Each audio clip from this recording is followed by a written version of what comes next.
That is that. It's why I am driven to do something like this with the class and invite people along, because it's just a matter of getting out there, isn't it? Sharing the good news, basically, the good news about nutrition. And I think if there's anything you want to learn, I think that nutritional wisdom is the most important thing that you could carry alongside of spiritual wisdom. I believe that nutritional wisdom could save many, many a life in suffering. Jen, can I ask a question, please? Yep. If going from the normal diet that I've eaten into a raw diet, where's the first change that you recommend to make in it? Okay. Well, for a start, 2 litres of water, fundamental, because you're going to start flushing without detoxing badly.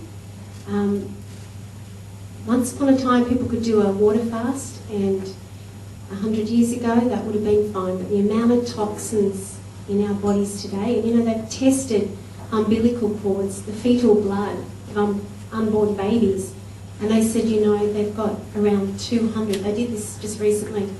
It was quite an extensive test, but over 200 toxic known chemicals were found in those unborn babies.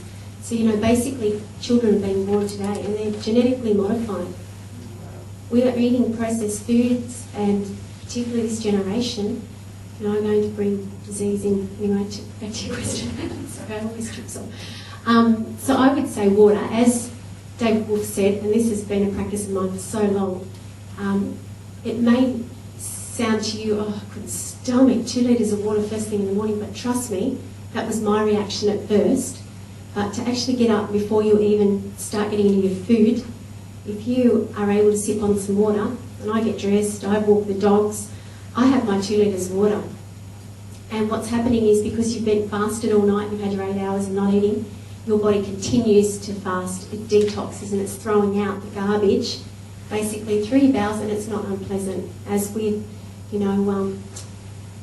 with foods, certain foods, they say, you might experience headaches and that, but there's the 5 elimination methods. We're going to probably cover that at a later date, but definitely the bowels, there's really no pain involved in that. As to when you get a whole heap, if you do fast and you're very toxic, and it throws it straight into the bloodstream, then you're going to have a lot of pain and headaches to go with it. So water, we're going to cover that next week. It's basic. It's so simple, but it is fundamental. It's of paramount importance to start there. And then juices. As I said last week, this is what I promote. I promote smoothies, salads, soups, and juices. If you wanted to start taking those 4 things alone, you can do raw soups as well, and I can give you recipes on that. But even if you need to start off with getting, some people don't like vegetables, and I can understand that. If you haven't trained yourself, you've got a little way to go. So soups are great. You could begin there and put, brown rice and get all your veggies loaded up into that. But juices, vegetable juices, and tonight we're going to present a new thought to you, and that's through smoothies, and it's not just your chuck in a banana and the rest is milk smoothie that you probably get when you went down to the cafe, but we're going to introduce something new to you that's simple and I believe is far superior to even vegetable juices in a couple of ways. Anyway. And they taste delicious. They do. They do, and you're all going to see that tonight, because you're all going to get a little taste, and even if we have to blindfold you to get it in there. All right, I've got to move on, so thanks for that. I'm here to talk to you after too, if you want to grab me about anything. Number 2 key aspect tonight. Last week, our number 1 key aspect, goes without saying, was raw and living foods. And we're going to major on that every night. We're going to talk about that. But number 2 key aspect, which is really basic, and I'm not going to spend time there because you all know it, is just deep breathing, pure, fresh air.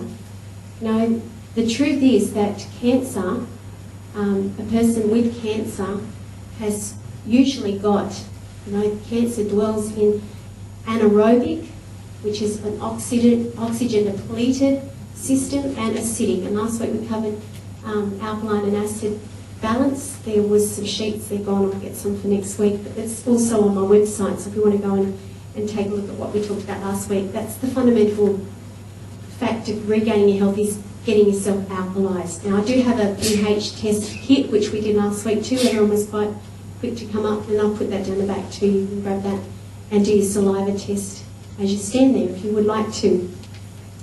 So oxygen is so important.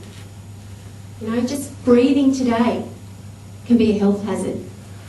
Now, we're blessed we're not right in the city, but you know, we still find plenty of toxins in our environment. So deep breathing is just important, and I encourage you to walk and exercise, and we're going to go through these two over the next few weeks. And as you do walk, you know, it's not just be conscious about it, but actually take in 4 to 6 deep breaths. And as my once singing teacher taught me, you sip it up like a straw. Leanne taught me singing some years ago. You sip it up like a straw, you can hold it for 6 and then out. So it's in through the nose and out through the mouth. Is that right? Yeah. And that's a good exercise just to practice getting the air into your lungs. Nice deep breathe. So, look, there's companies out there that are selling air purifiers, you know. Now, that's sad that we should come to that point where we need to actually clean up our air, but the truth is that the levels of toxins found inside a house is often 10 times higher than outside the house. So that's a worry with all the new paints and the carpet, you know, all these toxic compounds that we're breathing in. So I just want to throw this one thing out to you: house plants. You know, bring back the house plants. We've got the plastic plants, but they're not going to do any good.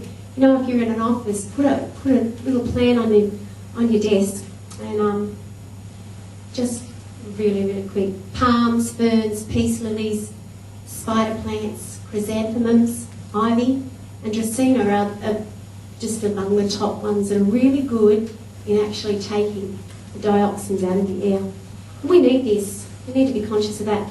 You know, we live in an air-conditioned environment most of the time, don't we?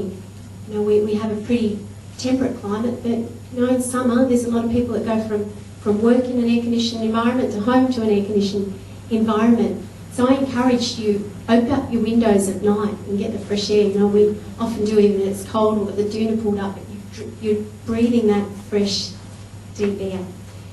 Okay, that's all I've got for that. That's just really quick. But it is a key aspect to regaining your health. Okay, I just want to show you these pictures that I've got, which is quite sad. But as I said last week, you know, there's something very common between these two photos, and that is that they're both malnourished. You know, just because we're eating and living up on energy-dense foods, sugary fats and carbohydrates, processed carbohydrates, we may have the weight, but basically we're in the same state nutritionally as the little bloke that sits here in the dust. So the universal cause for sickness and disease is toxicity and deficiency. So that's it in a nutshell. And so what we wanted to address is toxicity, getting the toxins out of our bodies, and getting the minerals and the vitamins and repleting our system.